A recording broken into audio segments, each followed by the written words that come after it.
Ambassador Bolton, John. It's a question of the highest importance for the United States that Iran never get a deliverable nuclear weapons capability.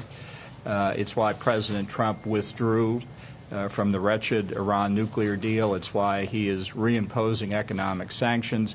It's why we've worked with our friends in Europe to convince them of the need to take stronger steps against the Iranian nuclear weapons and ballistic missile program. It's why we continue to worry about Iran's role as the central banker of international terrorism. It's why we worry about Iran's belligerent military activity in Iraq, in Syria, with Hezbollah in Lebanon and in Yemen.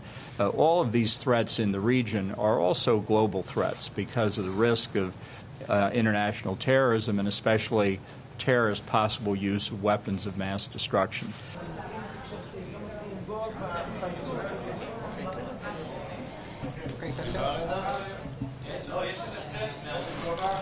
I know, John, you have a lot on your plate, so let me say how much I appreciate the fact that you're dedicating 3 days of meetings and discussions to your visit to Israel.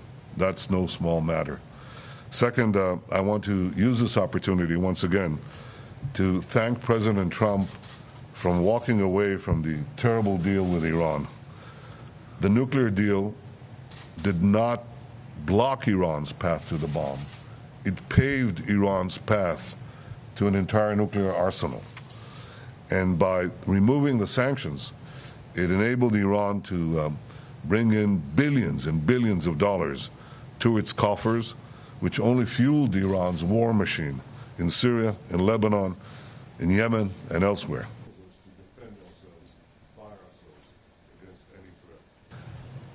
I believe that the President's decision to leave the disastrous Iran's deal was nothing less than a hinge of history. And Israel applauds the Trump administration's determination to reimpose tough sanctions on Iran and those doing business with Iran. I know that that view is shared by all our Arab neighbors, or practically everyone in this region, and I frankly believe that all countries who care about peace and security in the Middle East should follow America's lead and ratchet up the pressure on Iran. Because the greater the pressure on Iran, the greater the chance that the regime will roll back its aggression. And everybody should join this effort. Welcome. Glad to be here. Glad to be here.